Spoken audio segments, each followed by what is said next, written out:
Eh bien, donc avec bien sûr Patrice Glou qui a encore augmenté son avance. Il a maintenant pratiquement 100 mètres d'avance. Pratiquement 100 mètres d'avance donc pour Patrice Glou. Voilà, le Thierry maintenant de l'S22, le champion du Côte d'Armor en deuxième position, accompagné de Loubel. Alain Ruel maintenant pointé en quatrième position. Ensuite, Marc Souben. Marc Souben est juste derrière lui. On trouve le champion, le triple champion de Bretagne. Il s'agit bien sûr de Thierry Collet. Voilà pour les donc 5, 6, 7 premiers, je dirais. Alors que Stéphane Anotte maintenant est pointé en huitième position. Il est accompagné juste derrière lui donc de l'ancien champion du Morbihan de cross-country en senior. Il s'agit de David Pasquio. On va retrouver un jeune vétéran également d'Athlète Pays de Lorient. Il s'agit de Fabrice Ivano en compagnie de Yann Stoilou. Voilà pour les tout premiers donc. Tout cela maintenant à l'amorce bien sûr de la deuxième grande boucle. Merci Jean-Claude, et par équipe on peut déjà s'apercevoir que Quimper Athlétisme également devrait faire coup double dans cette course des vétérans, hein, individuelle et par équipe. Allez, on salue en jogging Jean-Yves Passard, voilà, au niveau du podium, Philippe Gillet entre autres, voilà, qui vont essayer de qualifier leur équipe bien sûr. Hein.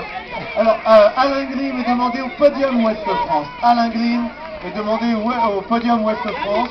Et je vais demander à monsieur Robert Boutard, que j'ai aperçu tout de suite, de bien vouloir venir avec monsieur Jean-Louis Torel, voilà, accompagné Jean-Louis Torel, sur ce quart podium Ouest France. Hein, monsieur Robert Boutard, voilà, si on peut l'accompagner avec Marcel Touchet. Je sais que Robert est pas très loin de toi, Marcel. Si tu peux te manifester, Robert Boutard, près de Marcel Touchet, voilà, qui est devant le quart podium. Merci beaucoup.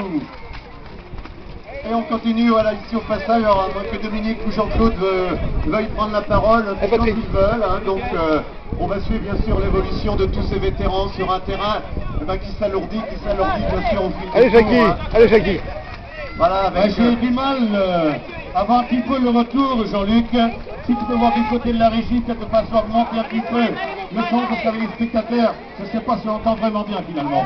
Ah ouais, alors on peut peut-être te rapprocher un petit peu Jean-Claude ici, hein, alors que monsieur il va nous faire la surprise, un grand monsieur vient nous rejoindre également sur le quart podium Ouest France, monsieur. Allez Olive. Oui Jean-Luc, Robert Boutard que tu as présenté, Avec Xavier, qui fut à l'origine de la création du club de Sévigné.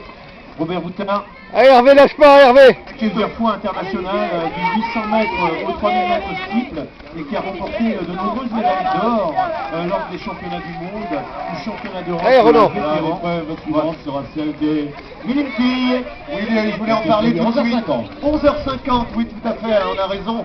Les mini-filles, hein, donc n'oubliez pas votre départ à 11h50 sur 1450 mètres.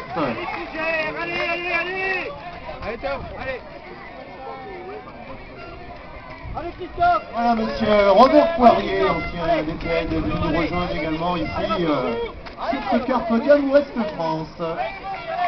Jean-Luc est entouré de monsieur Robert Poirier, non seulement était directeur technique national, directeur également de l'INSEP, mais surtout toujours recordman de Bretagne du 400 mètres haies, avec son ami de toujours Jean-Jacques Bem.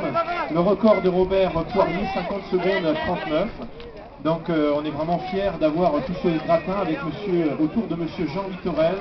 C'est le premier conseiller technique dans les années 50 en France. Le premier cadre technique en athlétisme, monsieur Jean-Louis Torel, qui est toujours présent sur les grands événements tels que les championnats régionaux, les championnats de Bretagne de cross-country. Donc on les remercie vraiment